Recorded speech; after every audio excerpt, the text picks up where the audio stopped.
Ladies and gentlemen, boys and girls, children of all ages, welcome to the channel. It's your boy, World of Wrestling, here today to discuss about AEW All In 2023 review. My attitude about this show is real simple. It was fucking good.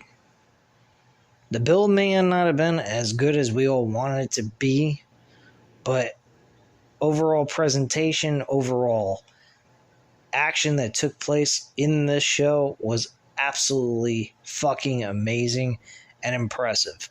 I was very happy with this entire show. There was a little too much multi-men matches. I would have felt a lot better with singles competition, but regardless of all of that, this was still a really, really good show. Well worth the $50. And I enjoyed myself a lot watching this. I didn't watch it actually live. I watched it about a couple of hours after it started. Thought maybe I was going to have some stuff to do this Sunday, and I actually did not. So I said, fuck it. I got all this time. Let's just start watching it. And I watched the majority of it in one whole shot, and then I had to take a break and then watch the rest of it. But I believe they found their version of the Bloodline on this show, and it's with MJF and Adam Cole's storyline. This storyline was unbelievable, heartfelt, well put together, and I hope it continues and it grows. I feel bad for Adam Cole. Adam Cole unfortunately lost in the main event for the world title. You feel some sympathy towards Adam Cole. Their friendship between the two of them are kind of like titter-totter type of situation because of the fact that they're fighting over that world title, and they both desperately want to be the world heavyweight champion. And throughout this entire matchup in the main event, that's what you experience. Take the world championship away from the two, they are actually the best of friends. But with the title on the line, these two were not best of friends. They looked like they were enemies, while also giving you a glimpse that they were best friends. I think this is an amazing storyline that these two are putting together. I hope that there's some way, somehow, Adam Cole can become a world champion. Maybe that's where he ends up beating CM Punk for the real world championship. I would be totally fine with an Adam Cole CM Punk match and CM Punk losing to Adam Cole. I'd be totally for that. Maybe not so soon. I'd like to see CM Punk have a decent reign as world champion on Collision. I do apologize, by the way, for not giving you guys 2 weeks worth of no content of Collision. This week was a very terrible and stressful week for me. I'm in the middle of moving again into a new apartment. So with that all being said, guys, I do apologize, but I just been in a very stressful situation with all that. So I actually have not been really tuning in on the content for UFC, AEW content, and SmackDown. I will be watching SmackDown's tribute to Bray Wyatt and Terry Funk. I'm very happy that they went forth and did that for those two men, especially for Bray Wyatt. With those two passing away simultaneously back to back, it is very tragic, and I'm glad that SmackDown gave them the center of attention on their show this past Friday. So I'm very happy that I'm going to check out Edge's retirement match that he had for WWE the week before, but I'm not going to give you guys a review on that because it's long overdue for that. So I'm just going to pass up on that. But I will give you guys the SmackDown review from this past Friday on Tuesday. So keep an eye out for that. I will also be watching the UFC event that happened on Saturday. That is with Max Calloway and the Korean Zombie. Those two are old. Max Holloway is not really a old fighter. He's only 30-something years old. Well, Korean Zombie's 36. He's on his way out. He's pretty much probably going to be retiring by this year, more than likely, or retired after this fight that just happened this past Saturday. So I will be watching that tomorrow and giving you guys a review on that. And then on Tuesday, I will give you guys the SmackDown review that you guys are probably interested in hearing what I have to say about that. I know Daniel and I believe Rachel Buck both asked me if I was going to do a tribute video, do a review on the tribute towards Terry Funk and Bray Wyatt. So yes, I will be doing that this coming Tuesday, so keep an eye out for those two videos, and then we'll be doing Dynamite on Wednesday. So anyway, guys, let's get into the review. We had MJF and Adam Cole going up against the Aussie Open for the Ring of Honor Tag Team titles. I actually did watch the pre-show for this, at least for the tag team titles. I was interested in what was going to happen between these two. I really think that match should have been on the main card, but they didn't do that. But regardless of all that, MJF and Adam Cole actually pick up the victory over Aussie Open, Mark Davis, and Kyle Fletcher. This was a decent matchup, and they won, I believe, by the double clothesline, and got the 1, 2, 3. I thought the match was fairly decent. I give it a 3 out of 5 stars. Very solid matchup. Hook defeated Jack Perry by submission for the FTW World Championship, so he won the title back. I did not watch that match, did not care. So we start the show off with CM Punk defending the Real World Championship against Samoa Joe. And CM Punk walked away with the victory, not with a GTS, but a pedigree type of maneuver off the top rope onto the mat inside the ring and got the pinfall.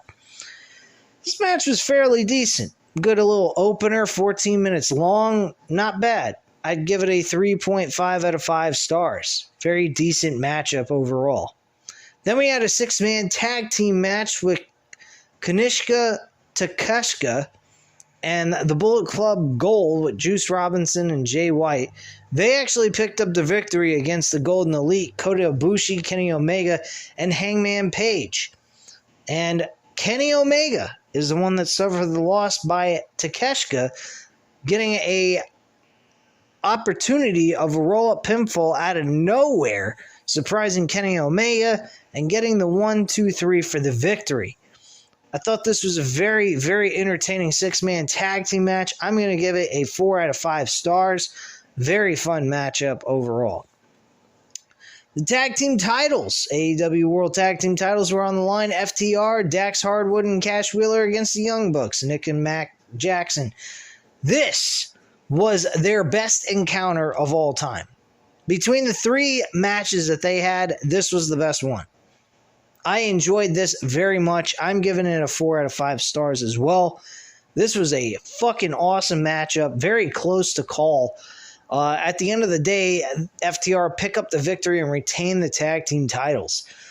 They even used each other's tag team finishers on each other, which was very surprising.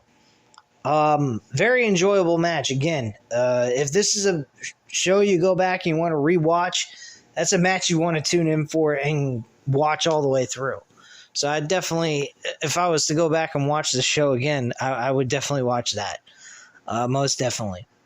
Stadium Stampede match. This was fucking gory as shit. This is a one and done type of match. You watch it one time and that's all you need to do.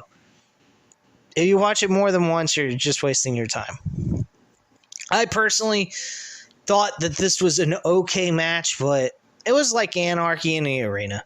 Really is what it was. It was nothing special. Nothing really stood out to me per se. I think this was a fairly decent hardcore matchup, but nothing really all that special in my book. Orange Cassidy actually picks up the victory in this matchup, I believe hitting Claudio Castagnoli with the Superman punch to the face with glass attached to his fist because he had duct tape and put it over his fist and then just hit him with the Superman orange punch and got the 1, 2, 3. I believe that was who he pinned. But I know he actually got the victory with that maneuver. Very solid matchup overall, but very much of a hardcore match. Anyway, guys, this match I would say was a 3 out of 5 stars overall. All right, so next matchup we had was Saraya going up against Hikaru Shida as the champion. Hikaru Shida was the champ going in. Toni Storm and Dr. Britt Baker, DMD, in a fatal 4-way match for the AEW Women's World Championship. This only went 8 minutes and 50 seconds.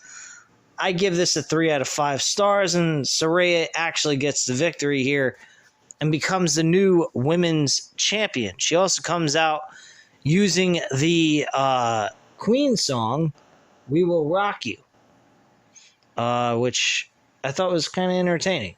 But this match was meh, whatever. 3 out of 5 stars, though, I'll give it. Darby Allin and Sting went up against Swerve Strickland and Christian Cage in a coffin match. It was a very, very fun fucking coffin match. Probably better than what they've done in the past. I think this was cool as shit. And I pretty much have nothing bad to say about this matchup. I mean, there's really nothing you can say about it. Sting has just been on a magnificent roll. He just wins all the time. Of course, he's with Darby Allin, though. So, do I think Darby Allin deserves a world championship opportunity against MJF for the world title very soon? 1-on-1. Absolutely. 100%. My rating on this match, I'm going to give it a 3.5 out of 5 stars. It's nowhere near the type of match I was imagining it was going to be. Like, it didn't have like the kind of build I was looking for. It was a fun matchup though overall. 3.5 out of 5 stars. Will Ospreay and Chris Jericho went 1-on-1 in this matchup. This matchup was pretty standard as well. I mean, it was almost a 4 out of 5 stars. I'll say 3.75 out of 5 stars. Will Ospreay actually gets the victory here with his finishing maneuver on Chris Jericho not once but twice. And Jericho ends up losing. After the match, though, the story was really telling after the match when Chris Jericho refused Sammy Guevara's help to walk to the back. And Jericho just wanted to be left alone, and he didn't really want to have any help from Sammy Guevara.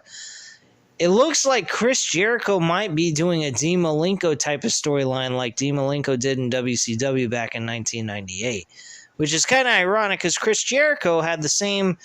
He was involved in that storyline with Dean Malenko. Dean Malenko went 1-on-1 against Chris Jericho for the Cruiserweight title, and if Jericho won, then Dean Malenko would no longer wrestle for... Well, he actually ended up retiring, supposedly, and then came back and won the Cruiserweight Championship as somebody else.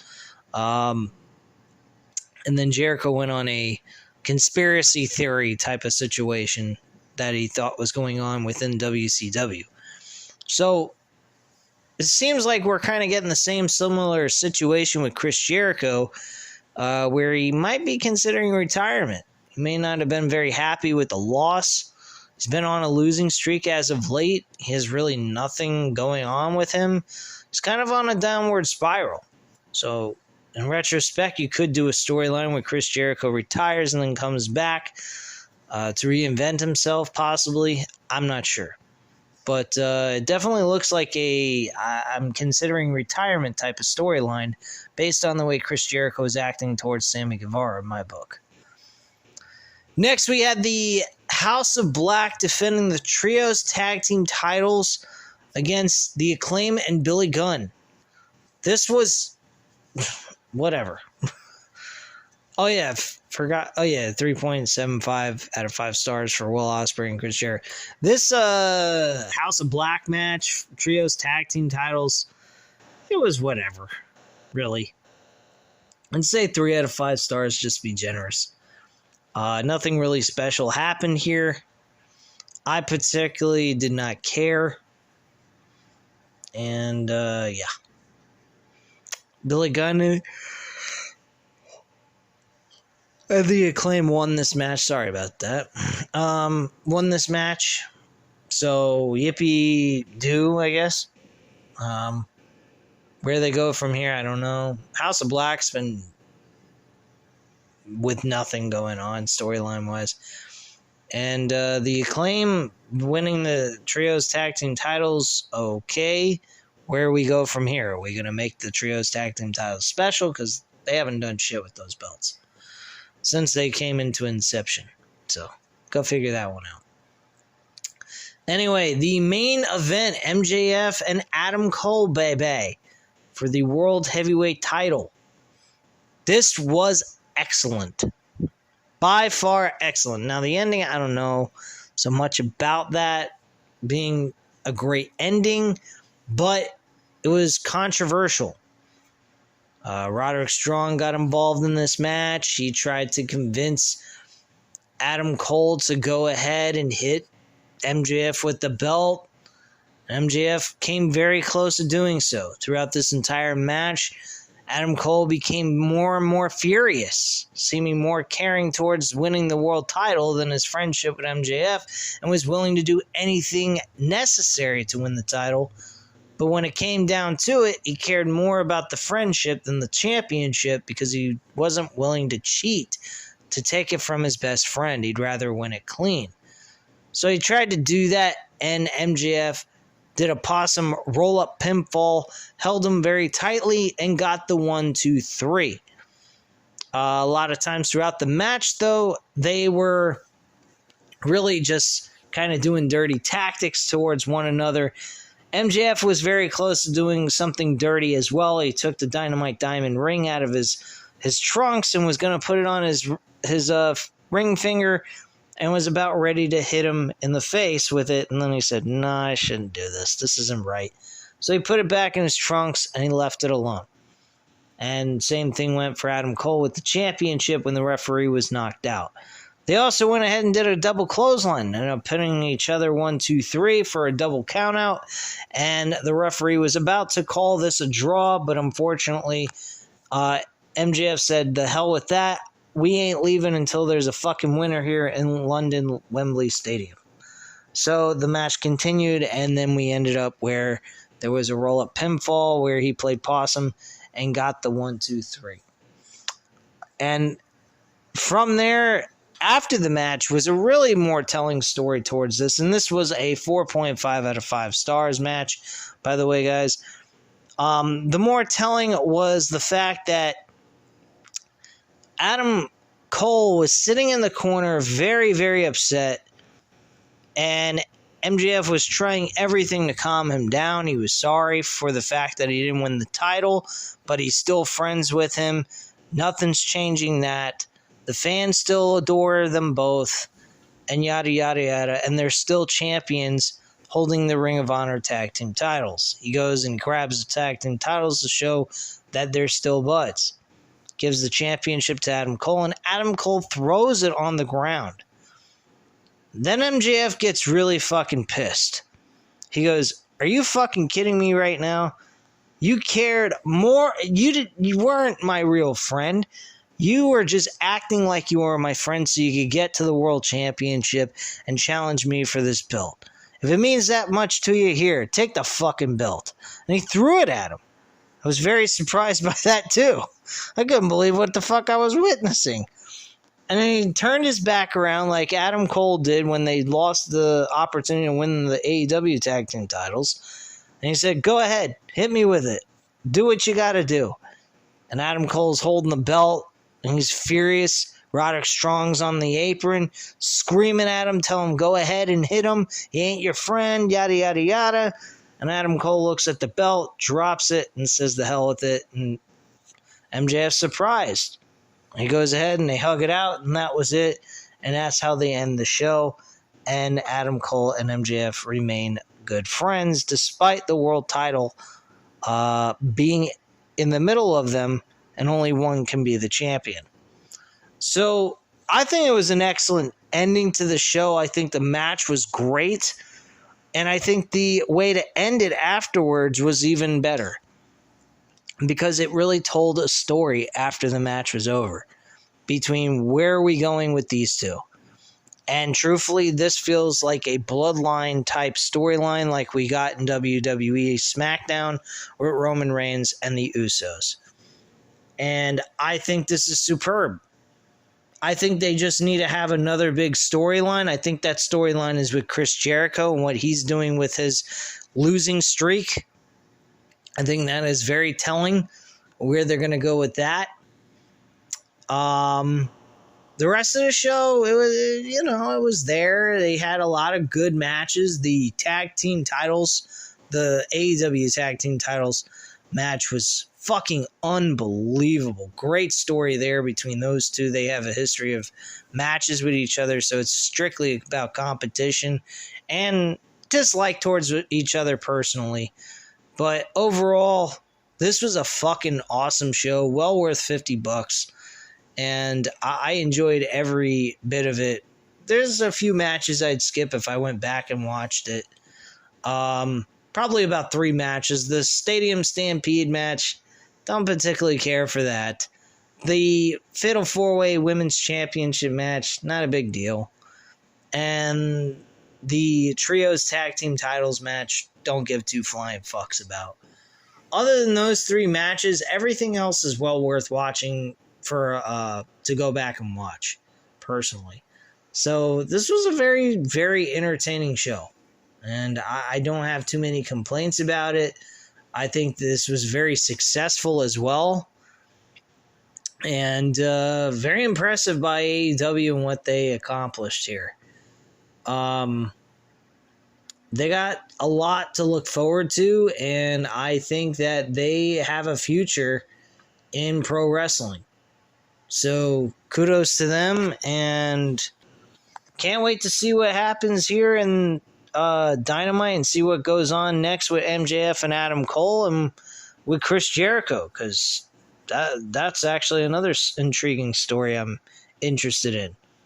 So that's pretty much it, guys. So that's all I have to say at this time. You know what to do. Hit the like button if you like this video. Hit the subscribe button if you're not already subscribed to the channel. And leave a comment down below. I'll definitely get back to you on that. Thank you guys very much for watching. And have a great night, guys. Bye.